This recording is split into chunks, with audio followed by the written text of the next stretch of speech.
ketegangan militer di kawasan Timur Tengah kembali meningkat. Iran mengklaim telah memobilisasi lebih dari 1 juta pasukan sebagai persiapan menghadapi kemungkinan invasi darat dari Amerika Serikat. Langkah ini disebut sebagai bentuk kesiapsiagaan menghadapi eskalasi konflik yang semakin terbuka. Menurut laporan kantor berita pemerintah Iran, Tasnim News Agency, lonjakan juga terjadi pada jumlah pemuda yang mendaftar ke berbagai unit militer, termasuk milisi Basij, Islamic Revolutionary Guard Corps, hingga tentara reguler Iran. Semangat mobilisasi ini disebut sebagai respons atas spekulasi operasi militer besar dari Washington. Di sisi lain, Amerika Serikat dikabarkan tengah menyiapkan berbagai opsi untuk membuka jalur strategis energi dunia di Strait of Hormuz.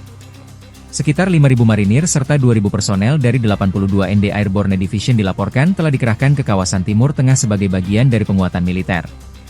Aktivitas militer juga terlihat di udara. Pesawat angkut militer Boeing C-17 Globemaster III terdeteksi melakukan manuver di wilayah udara Uni Emirat Arab, memicu spekulasi persiapan logistik untuk operasi besar.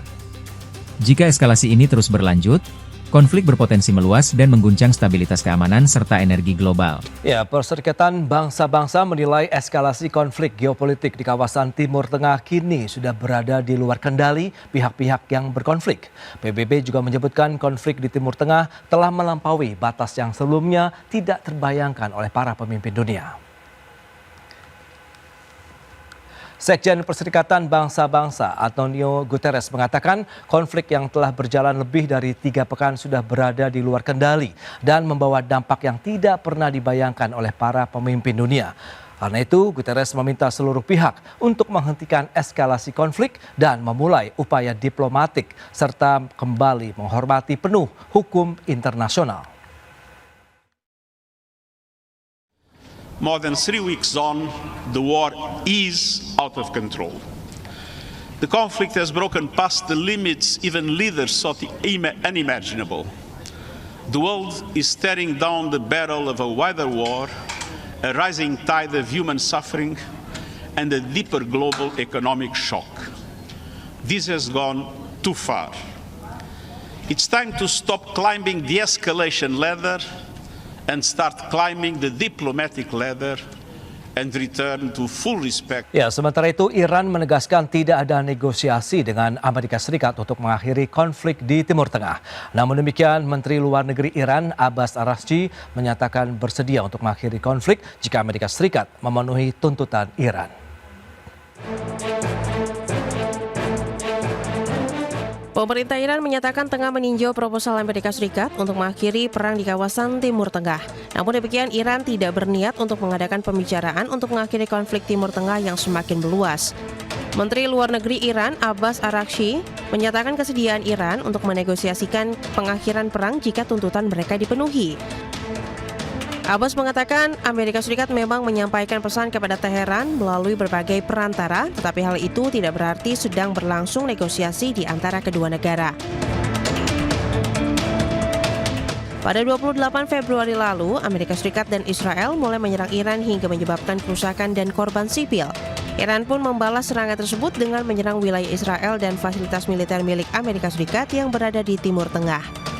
Amerika Serikat dan Israel awalnya mengklaim serangan mereka itu diperlukan untuk melawan ancaman yang dianggap berasal dari program nuklir Iran. Namun mereka segera memperjelas bahwa serangan itu dilakukan karena mereka ingin melihat perubahan kekuasaan di Iran. Berbagai sumber, IDX Channel. Ya, pemirsa, pemerintah tengah menyiapkan kebijakan kerja dari rumah atau work from home sebagai salah satu langkah penghematan konsumsi energi khususnya BBM. Dan selain itu kebijakan WFH juga dinilai dapat memicu aktivitas ekonomi di sektor lain. Pemerintah tengah menyiapkan kebijakan kerja dari rumah atau work from home sebagai salah satu langkah penghematan konsumsi energi khususnya bahan bakar minyak. Menurut Menteri Keuangan Purbaya Yudi Sadewa, penerapan WFH dinilai mampu menurunkan konsumsi energi secara signifikan dan berpotensi menghemat konsumsi BBM hingga 20%. Selain itu, kebijakan WFH juga dinilai dapat memicu aktivitas ekonomi di sektor lain, terutama yang berkaitan dengan konsumsi rumah tangga dan layanan berbasis digital. Kalau saya WFH, ternyata ekonomi larinya kenceng, lebih kenceng dari dugaan kita. Kan nggak apa-apa juga. Saya nggak hemat saya mungkin nggak ini Di sananya karena ekonomi aktivitas naik, bisnis naik cepat, konsumsi naik. Tapi kalau pajak saya juga naik inline dengan itu, kan saya untung juga. Jadi hitungannya nggak satu titik begini aja, nggak partial equilibrium, cuma di sini aja ngitung ini aja. Kalau ekonomi yang betul, gue dorong sini, sana gerak semua. Itu yang namanya general equilibrium approach. Nggak ada yang hilang dari ekonomi. Purbaya memastikan dalam penerapan WFH, pemerintah juga mempertimbangkan aspek produktivitas. Nantinya hari pelaksanaan WFH akan dipilih dengan mempertimbangkan dampak paling kecil terhadap kinerja. Jakarta, Raharjo Patmo, IDX Channel. Ya, pemerintah memperkirakan pembangunan kembali daerah terdampak bencana banjir bandang dan longsor di Sumatera membutuhkan dana hingga 130 triliun rupiah, di mana anggaran tersebut rencananya akan digunakan untuk membangun hunian tetap, sarana dan prasarana yang rusak akibat bencana.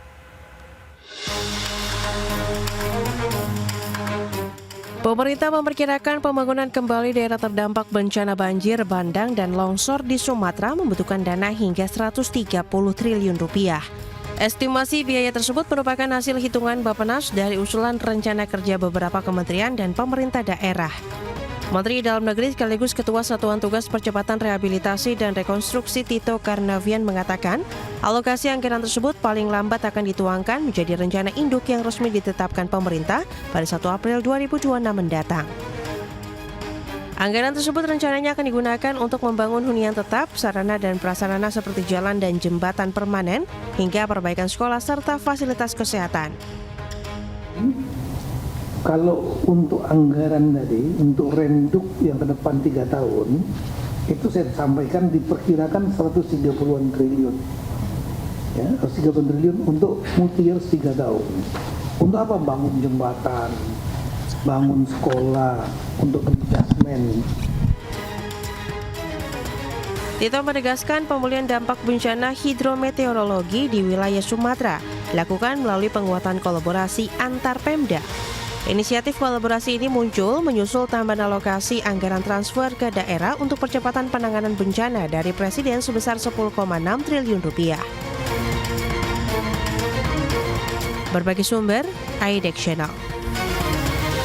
Ya, pemirsa, Amerika Serikat dikabarkan akan menambah kekuatan militer di Timur Tengah melalui penambahan pasukan. Dan penambahan pasukan dilakukan meskipun Presiden Donald Trump masih membuka peluang kesepakatan dengan Iran untuk mengakhiri perang. Departemen Perang Amerika Serikat atau Pentagon diperkirakan akan mengirim ribuan prajurit tambahan dari Divisi Lintas Udara ke-82 Angkatan Darat ke kawasan Timur Tengah. Informasi ini disampaikan oleh 2 sumber yang mengetahui rencana tersebut pada Selasa lalu. Kabar tersebut juga mengemuka di tengah peningkatan kekuatan militer Amerika Serikat, meskipun Presiden Donald Trump masih membuka peluang kesepakatan dengan Iran untuk mengakhiri perang. Menurut laporan sebelumnya, pemerintahan Trump telah mempertimbangkan pengerahan tambahan pasukan, termasuk kemungkinan penempatan di wilayah Iran. Hal itu berpotensi meningkatkan eskalasi konflik yang kini telah memasuki pekan keempat dan berdampak pada perekonomian global. Namun demikian, kantor Kepresidenan Amerika Serikat atau Gedung Putih menyatakan pengumuman resmi terkait pengerahan pasukan akan disampaikan oleh Pentagon. Salah satu sumber menyebutkan bahwa belum ada keputusan untuk mengirim pasukan ke wilayah Iran secara langsung. Namun langkah ini bertujuan memperkuat kapasitas operasi di kawasan jika diperlukan di masa depan. Dalam penambahan kekuatan ini, diperkirakan antara 3.000 hingga 4.000 tentara akan dikerahkan. Berbagi sumber IDX Channel.